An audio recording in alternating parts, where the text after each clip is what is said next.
depositando os seus recursos? E quais são os riscos que você vai assumir ao direcionar esses recursos? Bom, já dá para entender. Se ele quiser ser especulador, o risco é muito alto. Muito alto.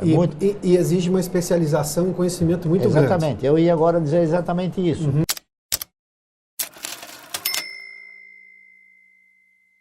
Se ele quiser especular, ele tem que procurar um profissional que é especializado em especular. Porque o profissional que é especializado em comprar e vender assim, momentaneamente, ele tem mais opções de aplicação, não é isso?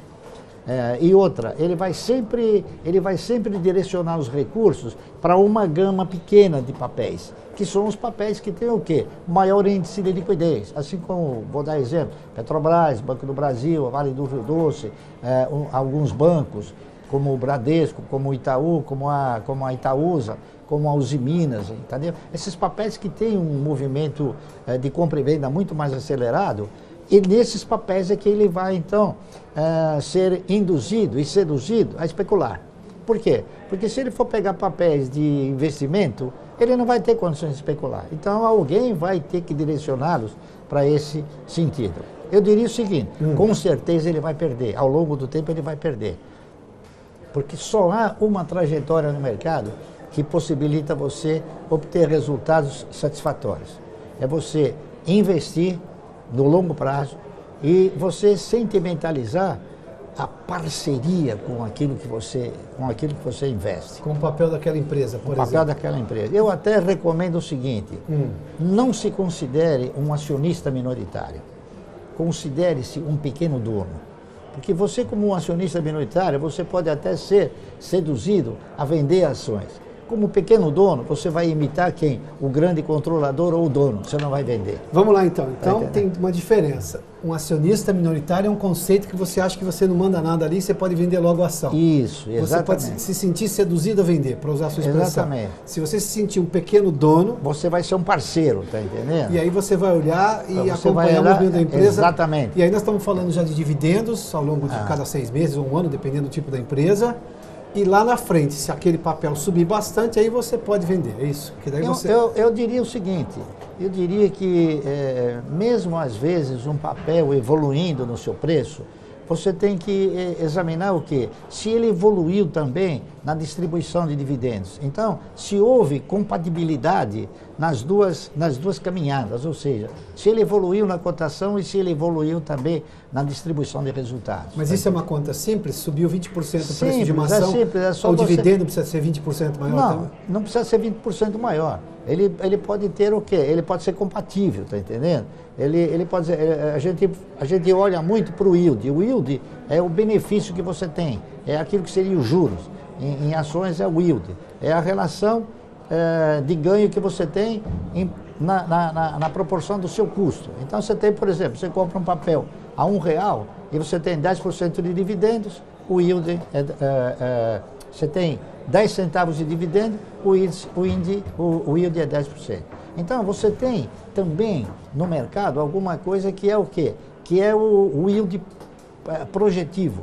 Você pode comprar um papel hoje, vamos supor, por R$1, exemplificando, e hoje ele está pagando um dividendo de 10 centavos. Ele pode continuar R$1 e amanhã dar um dividendo de 20 centavos. Está entendendo? Então, você tem o quê? Você tem, às vezes, um papel que possa eventualmente ter essa progressão. E com isso ele suplantar a aplicação de renda fixa que hoje está na base aí de 6% ao ano. Bárcia, as pessoas guardam dinheiro, elas poupam, elas investem porque elas estão ou querendo comprar alguma coisa que elas têm um sonho de comprar lá na frente, e pode ser obviamente aplicado na escola do filho, comprar um carro daqui a algum tempo, ou porque elas estão preocupadas com a aposentadoria, visto que o sistema público tem um valor limitado.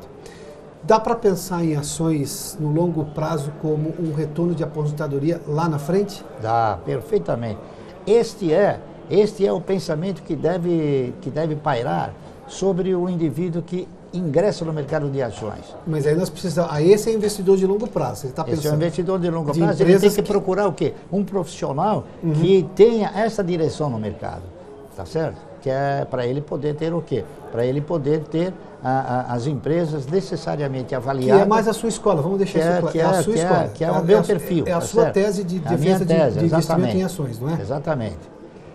É uma tese que ela se consagrou, tá certo? E eu até lamento profundamente, em 1972, 73, quando eu fiz um ensaio e cheguei na conclusão que a Previdência não tinha condições de se manter. Então, lá em 72? 72. Isso há 47 anos. Eu estou dizendo porque eu nasci em 72. Então, exatamente. Então eu sei direitinho. Em 1972, eu fiz um ensaio com 10 funcionários e eu cheguei na conclusão que, ao longo do tempo, a Previdência ela seria uma Previdência insustentável. Ainda por quê? Porque o cidadão que se aposentava como um profissional qualquer de uma empresa privada, ele iria ter o quê? Ele ia ter uma previdência. O que é a previdência? A previdência é a estrutura que provém a sua necessidade de existência, tá certo? Ela é uma provedora de recursos. E eu verifiquei que naquela ocasião já, o cidadão que se aposentava como funcionário público, ele não se aposentava. Ele ganhava, ele continuava ganhando seu salário. Então eu cheguei numa conclusão que a Previdência, naquela etapa, ela já ostentava duas posições. A posição de Previdência e a posição de empregador. Tá certo? Sim, claro. Então eu tentei fazer o seguinte, eu tentei criar uma Previdência sustentável. Tá certo? E essa Previdência sustentável, eu consegui vislumbrá-la através do quê? Através de copiar os grandes controladores, tá certo?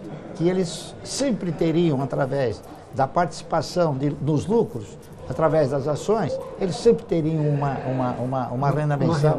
Uma renda mensal e muitas vezes, né, progressiva, tá certo? Então eu fiz o seguinte, eu me aproximei dessa cultura. Eu falei, bom, a única maneira que eu tenho de conseguir uma previdência sustentável é eu me tornar um pequeno dono de grandes negócios, de grandes projetos. E assim eu fiz. Preciso citar um exemplo aí. Que tipo de empresa você comprava lá atrás? Eu sempre procurei determinar o seguinte, já naquela ocasião, eu procurava adquirir ações de empresas que estavam em atividades perenes, tá certo? Por exemplo, energia, comunicações, saneamento. Depois, naquela época, nós não tínhamos ainda o setor financeiro como uma atividade perene. Bom.